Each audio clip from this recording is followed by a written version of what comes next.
ओहो 2 दिन हेलानी कि खरा देखिले से खरा को देखी आमे गोटे योजना कलु घरे जेतेक जगह थिला अदरकारी प्लास्टिक गिना बड़ बड़ दीप आउ फाटी जाइथवा स्टील जगह सबु मु पुओ को डाकी देली मु आ गोटे रस्सी बंडल प्लास एटू मते कहला गोटे मोहम्बती दियासिल दे ताको देली से प्लास्टिक गुड़ा कर सब कोणा करकी ताको गोटे सिक्का परी गला पिलानु कहली जा ता पाखे बसी देख बड़ हेले तमे निजे करिवो तापरे घरे कोठी गंडे धान थिला कोठी गंडे खुद थिला मुढ़ी गंडे एमती सब आनिकी आमे सबु जगार मुठाए मुठाए पुरई देलु पुरई की पिलांक सब डाकिली मुले आस आज गोटे काम करबा समस्त मु सांग को डाकिली से मानको भी खरा हे जीव ना तांकु सब गोटे गोटे टोपी पिंधै दिली आमे समस्त बारिकी गलु बाड़ी रे जाई की जो गछ गुडा हमर सब टिके बड़ बड़ फूल गछ धरंतु हमर चंपा गछ पिजुली गछ टगर गछ ए सब गछ रे सेकु सब नेई के दोनान ता गोटे टोपी पिंधै देली बा मुल जो खरा होउची रे बापा भय लागुची बारिकी जिबाकू हेले भाबिली आमे तो घर बाहरी पारने घरे एसी लगे दउचे फैन लगे दउचे किंतु जंगलर परिवेश तो आमे नष्ट कर देचे जंगल ताती जाउची पानी भी कमी गलानी ए चढ़ई चिरगुणी करिवे कोन सेइथि पिलांकु मते सांगेरे धरी जाई सबु गछरे पानी आउ खाद्य टांगिलु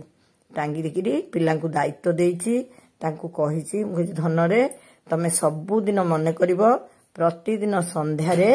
आमे जाईकी सब जो जागा टांगीचे जो थरु खाद्य सरी जाइथिबो सेइथिरे पुनी किछि खाद्य आउ पानी पुरै दबा ता बाद विभिन्न गछ मूल रे भी मु छोट छोट जागा रे पानी थोई देइची आउ गत वर्षर गोटे धान मेंटा मु आम घरे टांगी थिली सेटा छिंडी जाइथिला ताकू नेकी सब गछरे पुळाई पुळाई करी टांगी देइची देखंतु जो परिवेश नष्ट हो जाउची ता द्वारा झरणा सब भी सुखी जाउची आउ ए जो उत्तप्त परिवेश एथिरे चढ़ई टिपे पानी पाइबा भी कष्टकर हो जिवो सेइथाय आमे व्यवस्था करूचु एई व्यवस्था जदि आपण मानक मन को पाउची ताहले आपण माने भी आपण को छात ऊपरे बा पाचेरी ऊपरे कोठी बाहर पटे गाई मानक पई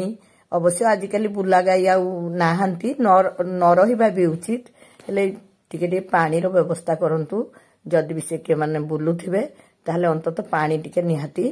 पाई जिबे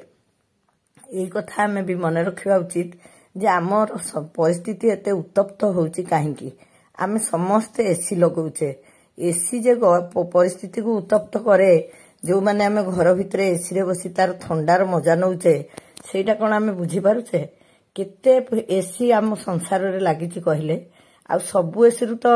घर भितरर गरम पवन बाहर को आसुची जदि सबु जगह रे एसी बंद हो जानता ताहले भी हुए तो परिवेश बदली जानता हेले ता कोन संभव किछि बाट आगे गला परे आ पछकु फेरी हुएनी किंतु सेठी रही के आमे चिंता करबा उचित ए उत्तप्त परिवेश को आमे केमिति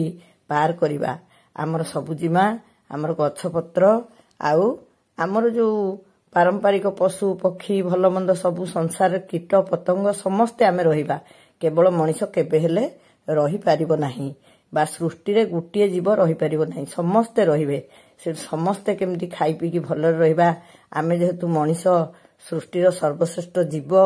आमे सेईटा चिंता करबा उचित किंतु आमे भाबुचे मु बंची गले भलरे बोधे सारा दुनियाटार भल हो जिवो आ मु ही एमती भलरे बंची पारबी केबे नुहे जदि आसिकी 44 डिग्री रे पहुंचलानी एप्रिल मासरे मे मास तो अछि जदि आउ बढ़ी जीव आमे पूरा छटपट होई पोक माछी मर जिबा जेते व्यवस्था करले भी आमे कोन ता एते अधिक गरम सही परिबा तेनु मनटा को आमे बुझेबा उचित जे केते सुख शांति हमर दरकार हमर सुख शांति पई परिवेश को जो नष्ट करूचे आमे केते परिवेश को आमे उपयोग करबा उचित केते जंगल को आमे उपयोग करबा उचित आ केते सुरक्षित रखिबा उचित आमे जदि सेही विचार रखी न पारिबा ताहले ए सृष्टि रे आमे केबे हेले शांति रे बंची पारिबा नाही एई कथा आमे निजे चिंता करबा संगे संगे हमर परवर्ती पीढ़ी को जळैबा आमे जदि माटी पानी पवन भी किनिबा ताहले आमे ए सृष्टि रे एते मनुष्य केमिति रहिबा ता कोन केबे संभव तेनु समस्तिन को भगवान जो बिना मूल्य रे देइछंती